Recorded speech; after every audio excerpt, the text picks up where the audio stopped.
Bom dia. Eu também gostaria de começar agradecendo à comissão organizadora o convite para falar nesse importante fórum. E eu tenho, então, o desafio de falar sobre a terapia anti-infecciosa empírica em tempos de multidroga resistente. E eu fiquei pensando, no início, para preparar essa apresentação, que a expectativa e que o ideal fosse que os slides finais fosse possível, então, a gente conseguir propor um esquema antimicrobiano empírico, que nesse antimicrobiano a gente conseguisse garantir uma alta probabilidade de acertar, então, os patógenos mais frequentes nas diversas UTIs, que esse esquema empírico fosse, então, ativo nos diversos sítios de infecção e, mais ainda, que a gente conseguisse, então, evitar efeitos colaterais e evitar o amplo espectro, contribuindo, assim, então, para diminuir essa pressão dos multiresistentes.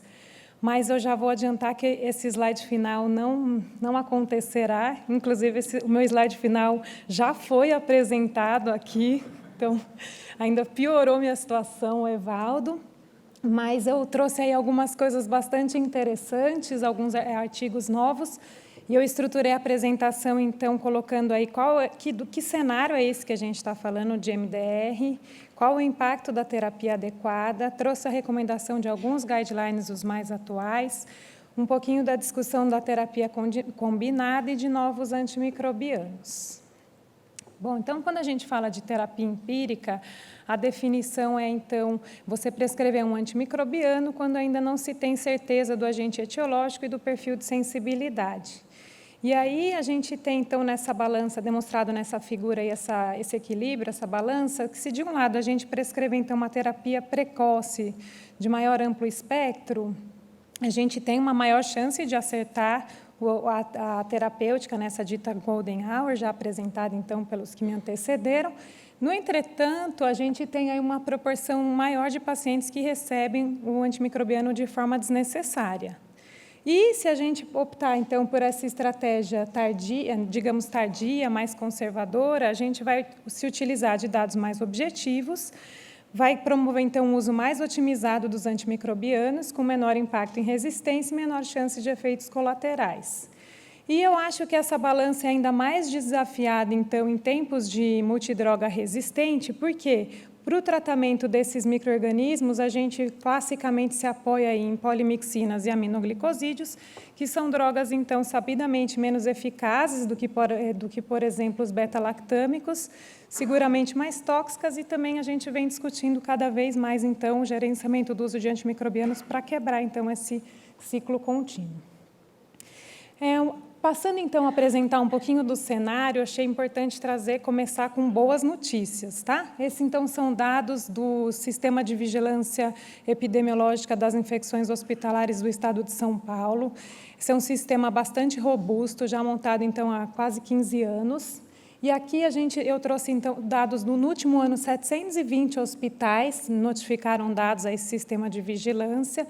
E nessa série histórica, não sei se ficou meio pequeno aqui, mas desde 2014 até 2017, foi possível, então, observar a diminuição das IRAs nas 3 topografias. Então, aqui, a PAV, a gente saiu aqui de 19 e passou para 7.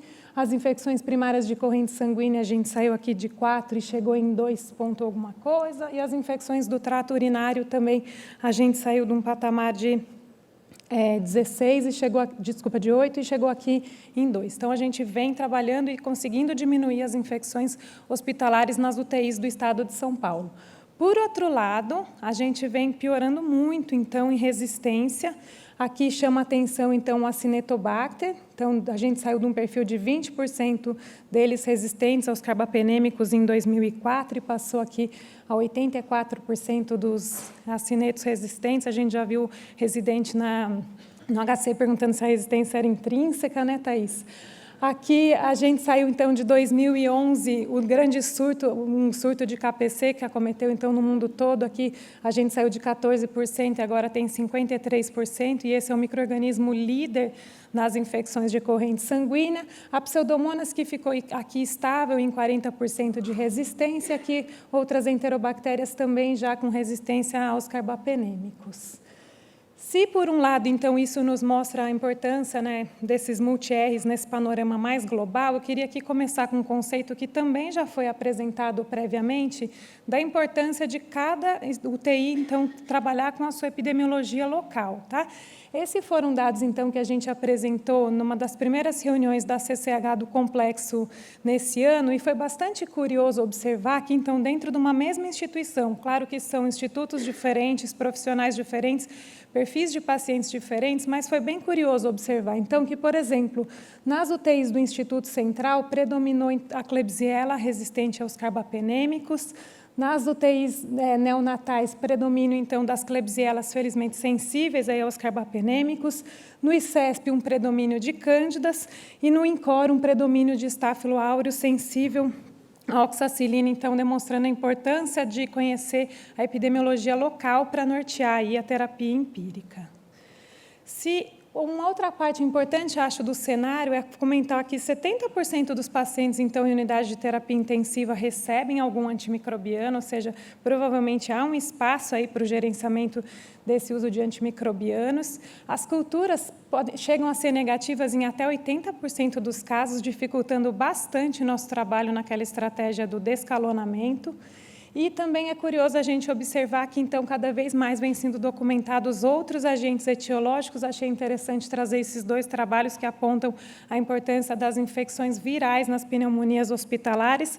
Nessa primeira casuística, então, 30% de quase 100 casos com vírus respiratórios detectados, e esse trabalho prospectivo em 5 UTIs holandesas, também 30% desses pacientes com a detecção de vírus respiratórios. Bom, aqui, o impacto da terapia adequada, acho que certamente essa é uma plateia bastante convencida desse impacto, acho que é um conceito até intuitivo, né? Se a gente acertar a terapia, a gente realmente tem uma chance maior de garantir um impacto clínico melhor. E aí eu poderia, então, trazer muitas referências, acho que desde a década de 70, 80, mas eu escolhi, então, trazer esse artigo de revisão sistemática publicada pelo Hello em 2011. E aqui, então, nesse primeiro gráfico, a gente pode ver o desfecho de pacientes com diagnóstico de pneumonia associada à ventilação. Em cinza, os pacientes que receberam a terapia apropriada, em preto, os que receberam terapia inapropriada, e sempre receber a terapia, então, apropriada fez diferença na mortalidade. Aqui a mesma coisa a gente pode ver, então, para a bacteremia. Mas eu achei interessante, ao ver esse gráfico, a grande diferença, então, de mortalidade publicada entre as diversas séries, de maneira que, em algumas UTIs, você receber terapia inapropriada chega igual a você receber terapia apropriada nessa última UTI, mostrando aqui, então, a complexidade e as inúmeras variáveis, né, no cenário de infecções em terapia intensiva. Bom, aqui esse gráfico também já foi demonstrado, e quando ele foi mostrado, ele já foi feito um comentário que ele é provavelmente um dos gráficos que mais já foi mostrado em congressos, desse trabalho, então, do Kumar, que foi um trabalho retrospectivo com quase 3.000 pacientes, mostrando que também o tempo é importante. Então, além de acertar, você tem que administrar de forma correta.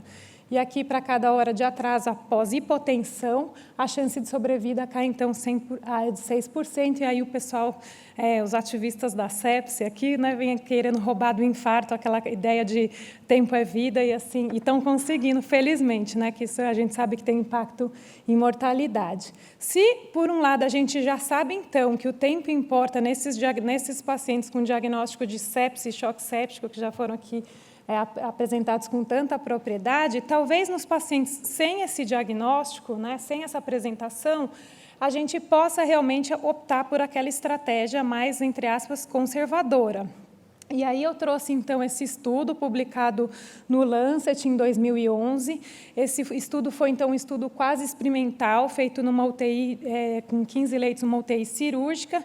E como que esse autor fez? Ele fez por um ano uma estratégia, então, que ele chamou de mais agressiva. Então, pensou em infecção, inicia os antimicrobianos.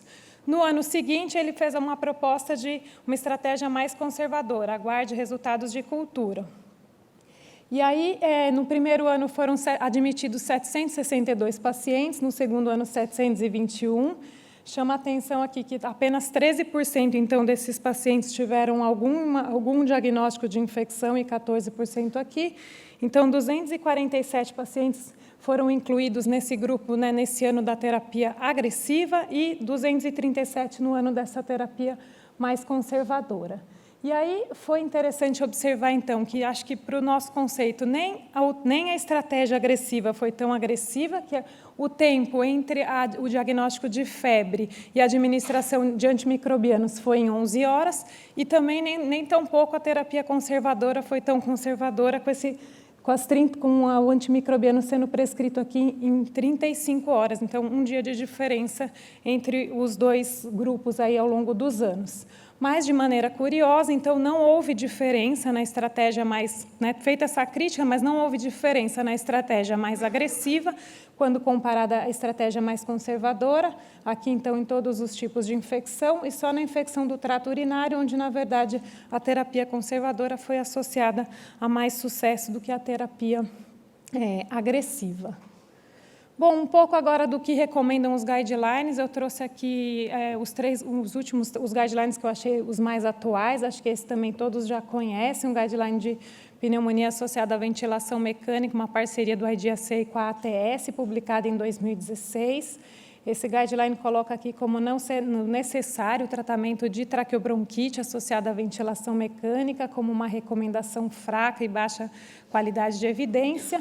E para a pneumonia associada à ventilação mecânica, o esquema proposto empírico, então, nesse primeiro comentário está, então, essa necessidade, do qual eu já havia falado sobre a importância de ter uma epidemiologia local, e eles, nessa tabela, sugerem, então, né, baseado nos agentes mais frequentes nos Estados Unidos, que se coloque, então, uma terapia com glicopeptídeo para MRSA, e uma terapia, então, com dois antimicrobianos com atividade antipseudomonas, aqui na primeira coluna, os carbapenêmicos, e aqui, então, o uso de quinolonas, ou aminoglicosídeo, ou polimixinas. Aqui, em 2017, a gente também tem esse guideline da IDSA para tratamento de ventriculite e meningite, e, curiosamente, aí, esse guideline ele é bem mais conservador, então, nessa proposta de terapia empírica. Aqui tem uma proposta, então, de se iniciar com vancomicina, mais um beta-lactâmico antipseudomonas, como, por exemplo, cefepime, ceftazidima, ou meropenem, e a única parte, então, que é mencionado o uso dos multiresistentes é se esse doente for sabidamente colonizado ou se a gente tiver infecções prévias por multidroga resistentes. Aqui, o guideline da Surviving Sepsis Campaign, então, de 2016, no fluxo, na parte dos antimicrobianos, coloca aqui, então, iniciar a terapia empírica com um antimicrobiano de amplo espectro, com um ou mais antimicrobianos, para os pacientes que se apresentem com sepse ou choque séptico, com uma qualidade de evidência, uma recomendação forte, uma qualidade moderada de evidência. E aqui também coloca a importância de colocar, então, uma terapia combinada para os pacientes com diagnóstico de choque séptico. A gente vai falar um pouco mais sobre a terapia combinada a seguir, mas como uma recomendação fraca e uma baixa qualidade de evidência.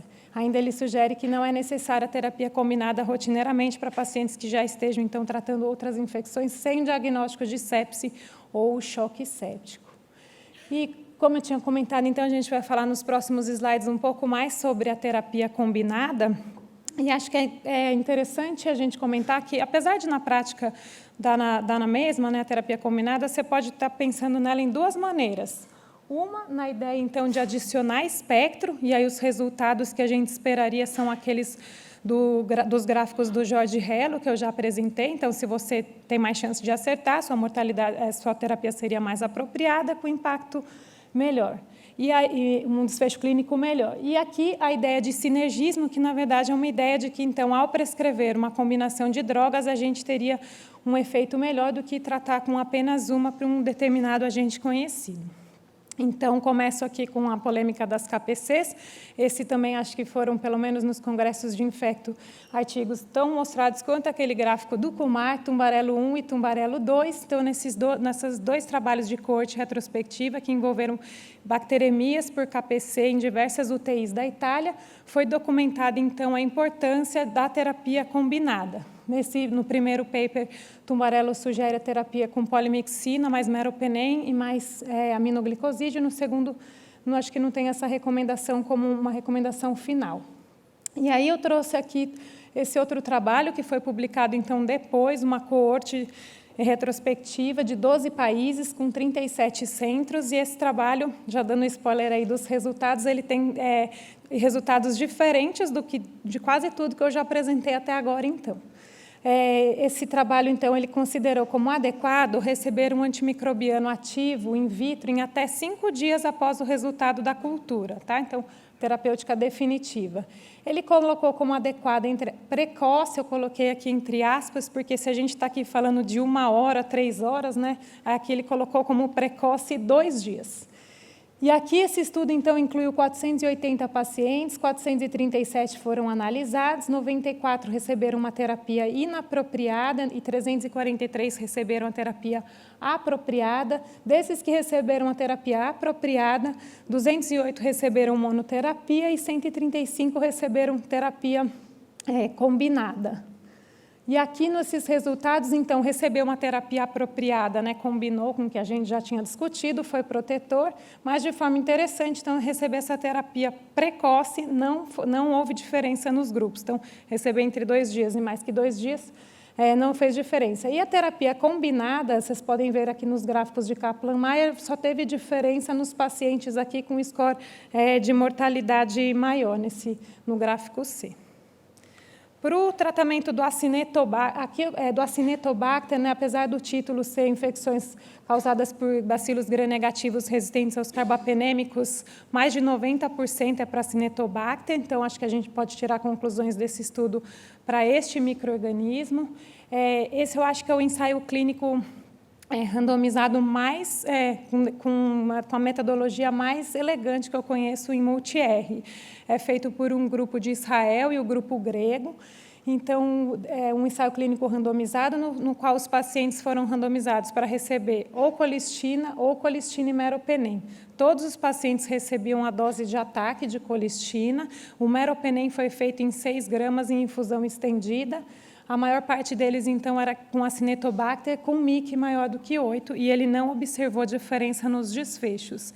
Ele observou uma melhora clínica muito baixa, cerca de 80% só nos grupos, e uma mortalidade parecida com o que a gente vê, em torno de 40% também nos 2 grupos.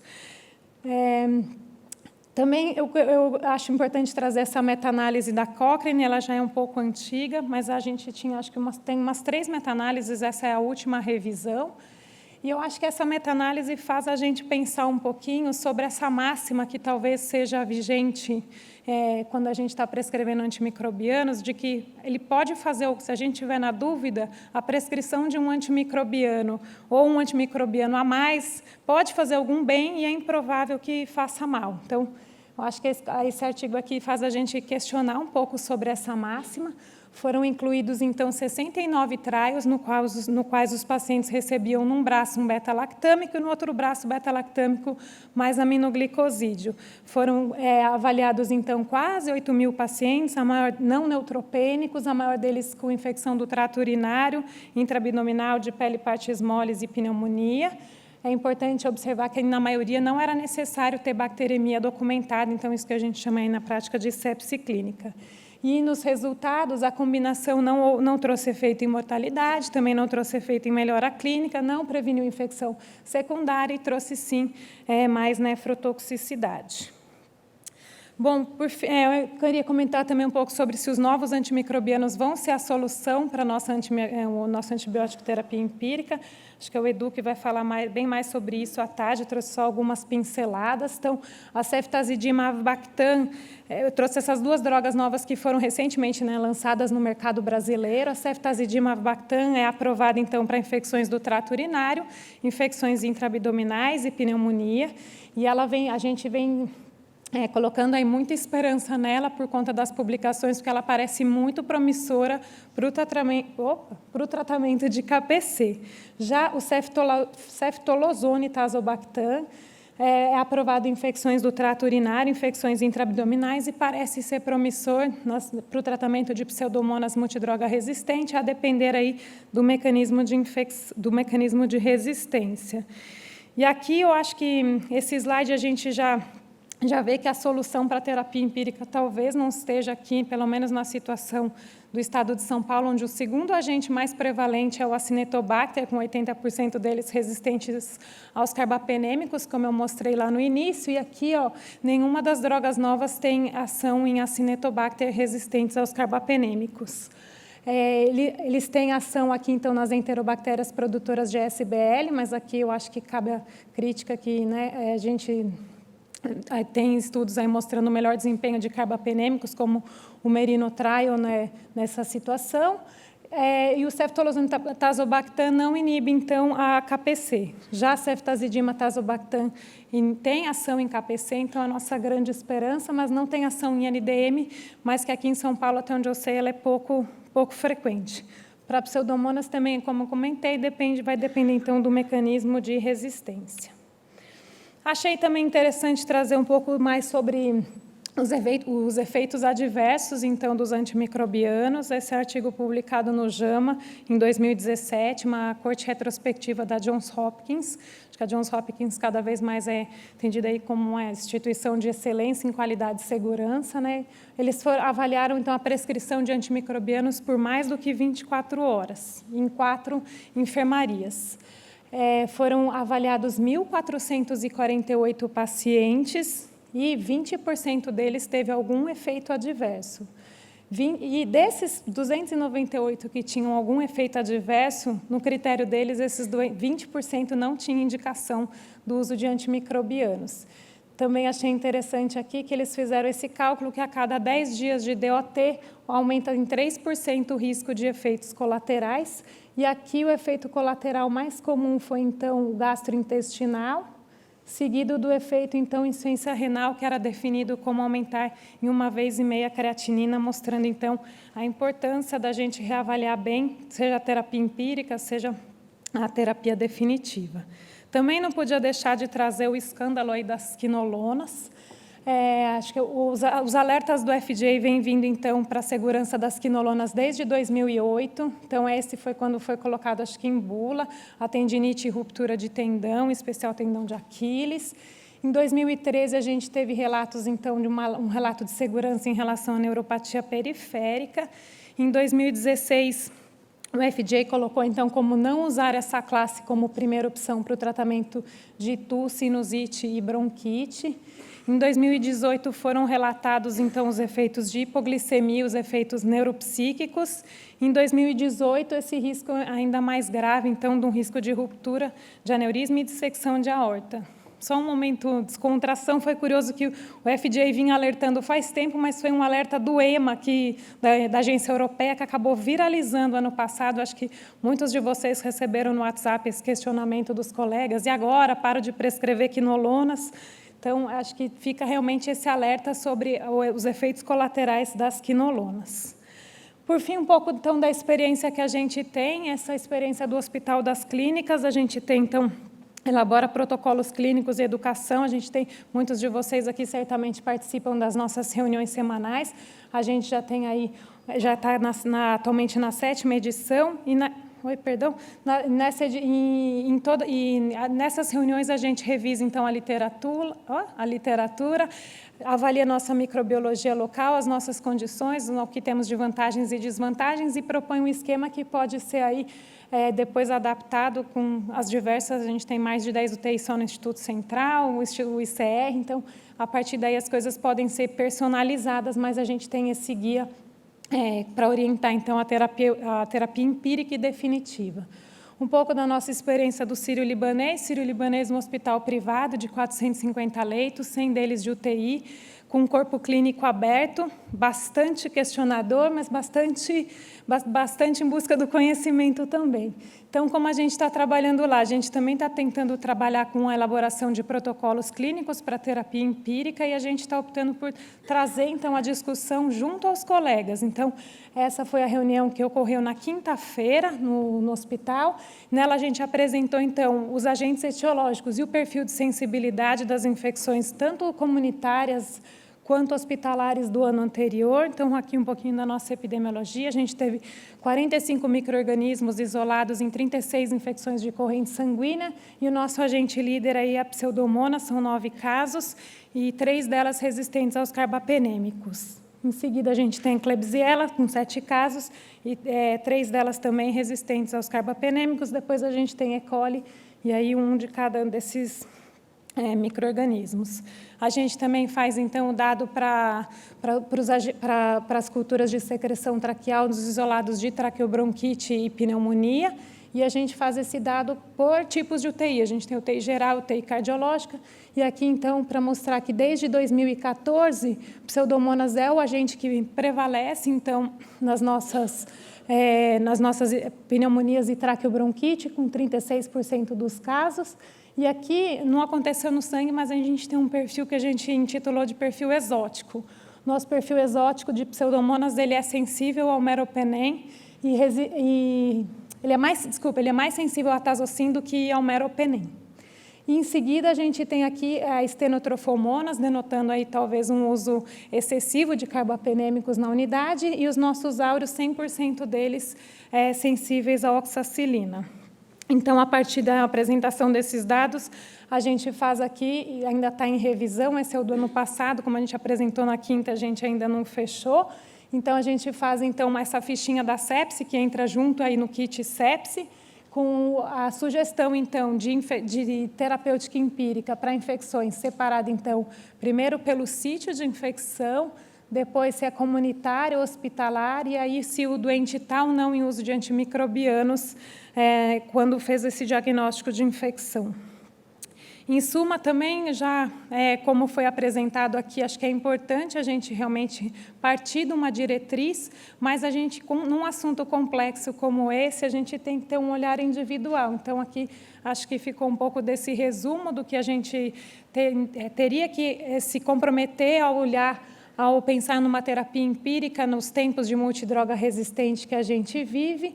E aqui, então, das características dos pacientes, a gente tem as comorbidades e o tempo de internação, as características das infecções, se são hospitalares ou não, se tem diagnóstico de sepse, choque séptico ou não, se tem uso prévio de antimicrobianos, se tem uma colonização sabida por multidroga resistente. Aqui a importância, então, de conhecer a epidemiologia local e as medidas de prevenção, acho que aqui no intuito de, até pressionar, se elas não ocorrem, até pressionar para que elas ocorram. E aí, como eu já tinha comentado, meu último slide combina com o slide do Evaldo, e acho que aqui esse dashboard, então, do uso de antimicrobianos na UTI, então, a gente está falando aqui nesses 30 minutos sobre esse pedacinho.